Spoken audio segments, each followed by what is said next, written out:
Hi guys, welcome to How to Maximize. In this video, I will show you how to fix Roblox client is not responding.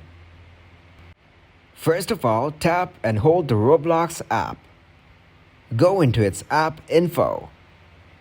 From app info, click on storage usage and tap to clear cache of your app. Once you clear the cache, go back to the app info and click on manage notifications. Make sure you allow notifications to pop up.